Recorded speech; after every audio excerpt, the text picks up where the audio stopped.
नमस्कार विद्यार्थी मित्र मैत्रिणी, आपल्या सर्वांचे अभिजित सर्स अकॅडमी पुणे या लर्निंग प्लॅटफॉर्म चॅनलवर मी अभिजित सोळंके आपलं सर्वांचं मनपूर्वक स्वागत करतोय. सर्वांना शुभ दुपार. आज या ठिकाणी आपण महत्वपूर्ण व्हिडिओ बनवत आहोत. जे बऱ्याच महिला मंडळीमध्ये, महिला भगिनीमध्ये कन्फ्युजन आहे की सर ह्या वेगवेगळ्या जाहिराती आहेत का, म्हणजे अंगणवाडी मुख्य सेविका, ज्याला आपण पर्यवेक्षिका किंवा ज्याला आपण सुपरवायझर म्हणतो, जी अंतर्गत भरती आणि एक सरळ सेवा भरती आहे. अंतर्गत मध्ये ग्रामीण आणि शहरी याचा काय नेमका फरक आहे, सरळ सेवा परीक्षा कुणासाठी आहे हे संदर्भात फरक, आणि एकूण ज्या जागा आहेत 520 ऑनलाईन फॉर्म नेमका कोण भरू शकते, परीक्षा कधी होणार आहे, याच्या अभ्यासक्रमामध्ये काय फरक आहे, एकूण प्रश्नांची संख्या किती आहे, म्हणजे कोणत्या विषयाला किती मार्क आहेत आणि किती गुण आहेत, परीक्षेचा वेळ कालावधी किती असणार आहे, आणि सर्वात महत्वाचं आहे प्रत्येक जिल्ह्यामध्ये एक्झाम होणार आहे का, या सर्व बाबीच्या प्रश्नाची उत्तर तुम्हाला या व्हिडिओच्या माध्यमातून दिली जाणार आहेत. तर तुम्ही हा व्हिडिओ शेवटपर्यंत बघा. सुरुवातीला लाईक करा व्हिडिओला, चॅनलला नवीन असेल तर सबस्क्राईब सुद्धा करून ठेवायचं आहे, म्हणजे असेच नवीन नवीन अपडेट तुमच्यापर्यंत या ठिकाणी पोहोचणार आहेत. तर थोडक्यात माहिती देण्या बघा, आपण सुरुवातीला बघणार आहोत अंगणवाडी मुख्य सेविका सुपरवायझर पर्यवेक्षिका भरती 2026 सरळ सेवा आणि अंतर्गत मध्ये जाहिरात कधी येणार आहे, जे ग्रामीण आणि शहरी भागामध्ये असतील. दोन्ही परीक्षेमध्ये नेमका फरक काय आहे ते सुद्धा बघितलं जाणार आहे, आणि संपूर्ण अभ्यासक्रम तुम्हाला या व्हिडिओच्या माध्यमातून सांगितलं जाणार आहे. तर तुम्ही शेवटपर्यंत बघा, मधनं स्किप करू नका. त्याच्या अगोदर थोडक्यात माहिती देतोय. अंगणवाडी सुपरवायझर सरळ सेवेची बॅच असेल किंवा अंतर्गतची बॅच असेल, सर्व विषयासहित आपल्याकडे चालू झालेली आहे. यामध्ये तुम्हाला सर्व विषयाच्या पीडीएफ नोट्स प्रोव्हाइड केल्या जाणार आहेत, ज्याच्या तुम्ही झेरॉक्स काढू शकता, प्रिंट आउट काढू शकता. पीवायक्यू एमसीक्यूचा सराव, तज्ञ आणि अनुभवी शिक्षकांचं मार्गदर्शन असणार आहे. व्हिडिओ डाउनलोड करण्याची सुविधा, लेक्चर अनलिमिटेड वेळा पाहू शकता, आणि टेस्ट सीरीज सुद्धा आपण अवेलेबल करून देणार आहोत. ज्यांना एनरोल करायचंय, जॉईन करायचंय, त्यांच्याकरिता नंबर आहे 9823442263 या नंबरवरती, किंवा डिस्क्रिप्शन बॉक्समध्ये अभिजित सर्स अकॅडमी नावाचं ऍप आहे, तिथं सुद्धा तुम्ही ऍप डाउनलोड करून रजिस्ट्रेशन करू शकता. तर आपला जास्त वेळ न घेता या ठिकाणी जे महत्वपूर्ण आपण घडामोड बघणार आहोत, अपडेट बघणार आहोत, त्या संदर्भात माहिती दिली जाणार आहे. जाहिरात ही परीक्षेची बघा पुढच्या महिन्यामध्ये येणार आहे. अंतर्गतची वेगळी जाहिरात असते आणि सरळ सेवेची सुद्धा वेगळी जाहिरात असते. फक्त अंतर्गत मध्ये काय नेमका फरक केलेला आहे, ज्या शहरी भागामध्ये कार्यरत आहेत, ज्या अंगणवाडी सेविका म्हणून, त्यांच्याकरिता शहरीची ऑलरेडी 272 पदाची जाहिरात मार्च 2025 मध्ये आलेली आहे. ओके, मार्च 2025 मध्ये आलेली आहे. काही महिलांनी फॉर्म भरलेले आहेत. काही महिलांचा वयोमर्यादामुळे, त्यांचं वय जास्त असल्यामुळे भरता येत नव्हतं, परंतु त्यांच्यामध्ये पण जीआर आलेला आहे. 50 वर्षांनी शैक्षणिक पात्रता आहे ती सुद्धा कमी केलेली आहे. परत एकदा ऑनलाईन फॉर्म भरण्याची लिंक चालू होणार आहे. आणि ह्या झाल्या शहरी भागाच्या. त्यानंतर ग्रामीण भागाच्या 228 पदांची जाहिरात असणार आहे. ज्या महिला भगिनी या ठिकाणी ग्रामीण भागामध्ये, ग्रामीण प्रकल्पाअंतर्गत आणि नागरी प्रकल्पाअंतर्गत असे दोन अंतर्गतचे प्रकार आहेत, ज्या कार्यरत आहेत अंगणवाडी सेविका म्हणून, ज्यांचा ऑलरेडी 10 वर्ष कंप्लीट झालेले आहेत किंवा आता होणार आहेत, त्यांच्याकरिता आता सरळ सेवेमध्ये सुद्धा फरक बघणार आहोत आपण, आणि अभ्यासक्रम मध्ये सुद्धा. तर सुरुवातीला आपण सरळ सेवा परीक्षे संदर्भात माहिती घेऊया. जी डायरेक्ट रिक्रुटमेंट आहे, म्हणजे ह्या जागा 75-25 म्हणजे 75% ह्या सरळ सेवेमार्फत भरल्या जातात. ओके, 75% ह्या सरळ सेवेमार्फत आणि 25% ह्या अंतर्गत भरती मार्फत भरल्या जातात. तर त्यामध्ये सरळ सेवा परीक्षेकरिता कोणत्या महिला भगिनी या ठिकाणी पात्र आहेत, तर कोणत्याही संविधानिक विद्यापीठामधील कोणत्याही शाखेतील म्हणजे आर्ट, कॉमर्स, सायन्स बॅकग्राऊंडच्या सर्व महिलांना, ज्यांचं पदवी उत्तीर्ण आहे, ग्रॅज्युएशन कंप्लीट आहे, किंवा ज्यांनी आता नुकतीच परीक्षा दिलेली आहे, ज्यांचा निकाल लागणार आहे किंवा लागलेला आहे या वर्षी, अशा सर्व महाराष्ट्रामधील महिला उमेदवार या ठिकाणी फॉर्म भरण्याकरिता पात्र ठरणार आहेत. आता त्यांच्याकरिता वयोमर्यादा ठेवण्यात आलेली आहे. ओपन करिता 38 आहे, म्हणजे 38 ज्या रनिंग आहे त्यांना सुद्धा फॉर्म भरता येतो, किंवा कास्ट मध्ये आहेत त्यांच्यासाठी 43 वर्ष वयोमर्यादा आहे. ज्यांचा प्रकल्पग्रस्त, भूकंपग्रस्त, अंशकालीन उमेदवार, माजी सैनिक, त्यांच्याकरिता 45 आणि 55 वर्ष वयोमर्यादा ठेवण्यात आलेली आहे. कोणासाठी? खेळाडू, अंशकालीन उमेदवार, प्रकल्पग्रस्त, भूकंपग्रस्त, दिव्यांग प्रवर्गामधील उमेदवार यांच्याकरिता 45 वर्ष वयोमर्यादा असणार आहे. हे झालं आपण सरळ सेवा अंगणवाडी सुपरवायझर, ज्याला मुख्य सेविका, ज्याला पर्यवेक्षिका म्हटलं जातं, ते पद एकच आहे, वेगळी नावं त्याला देण्यात आलेली आहेत. त्यानंतर अंतर्गत भरतीकरिता जी शहरी आणि ग्रामीण भागामध्ये वेगवेगळ्या प्रकारे वेगळी जाहिरात प्रसिद्ध होते, त्यांची परीक्षा सुद्धा वेगळी होते.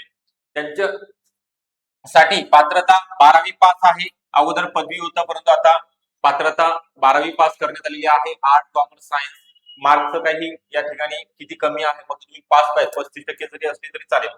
त्यानंतर वयोमर्यादा तुमची 50 वर्ष करण्यात आलेली आहे, 45 वरून 50 झालेली आहे. ज्यांचा आता 50 चालू आहे त्यांना सुद्धा फॉर्म या ठिकाणी भरता येणार आहे. आणि सगळ्यात महत्त्वाचं अंतर्गत भरतीकरिता डिपार्टमेंटल पदोन्नतीकरिता तुमचा 10 वर्ष अंगणवाडी सेविका म्हणून तुम्ही कार्यरत असणं गरजेचं आहे किंवा तुमचा आता अनुभव होणार आहे कंप्लीट या वर्षी होणार आहे. ओके, तर तो सुद्धा ग्राह्य धरला जाणार आहे. तर हे झालं संपूर्ण शैक्षणिक पात्रता, वयोमर्यादे संदर्भात, अनुभव संदर्भात.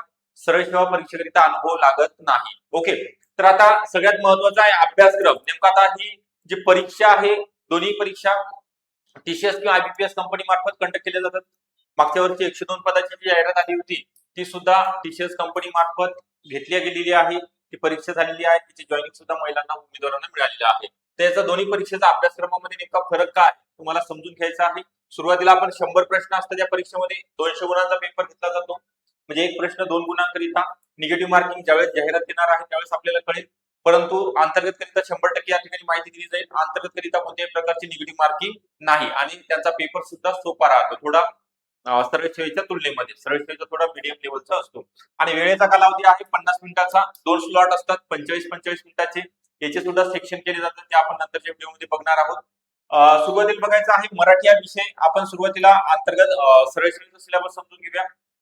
100 प्रश्न 200 गुण. मराठी व्याकरण 10 प्रश्न 20 गुण. इंग्लिश ग्रामर 10 प्रश्न 20 गुण. सामान्य ज्ञानमध्ये 6 विषय आहेत: इतिहास, भूगोल, राज्यघटना, चालू घडामोडी, सामान्य विज्ञान आणि अर्थशास्त्र. 20 प्रश्न 40 गुण. आयसीडीएस व पोषण अभियान 30 प्रश्न 60 गुण. संगणक 10 प्रश्न 20 गुण. आणि गणित आणि बुद्धिमत्ता 20 प्रश्न 40 गुण. असा एकंदरीत 100 प्रश्न 200 गुणांचा पेपर असणार आहे. हे झालं सरळ सेवे मार्फत. ज्या महिलांना स्क्रीनशॉट काढायचा आहे त्यांनी स्क्रीनशॉट सुद्धा काढून घेऊ शकता. ओके, त्यानंतर आहे आता अंतर्गत संदर्भात आपण माहिती बघूया. अंतर्गत मध्ये संगणक हा विषय नाहीये, म्हणजे संगणकाचे जे 10 प्रश्न आहेत यांनी इथं ऍड केलेले आहेत. ओके, संगणकाचे 10 प्रश्न आहेत इथं त्यांनी ऍड केलेले आहेत.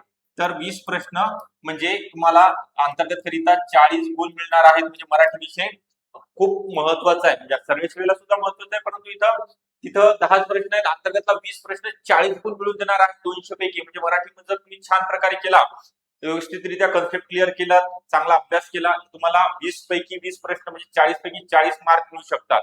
आणि तुमचा काही कट ऑफ जास्त लागत नाही. अंतर्गतचा सरळ सेवेचा 150-160 च्या जवळपास आणि अंतर्गतचा त्याच्यापेक्षा कमी लागतो आणि पेपर सुद्धा सोपा असतो. तर फक्त तुम्हाला काय करणं अपेक्षित आहे, आतापासून अभ्यास करायचा आहे.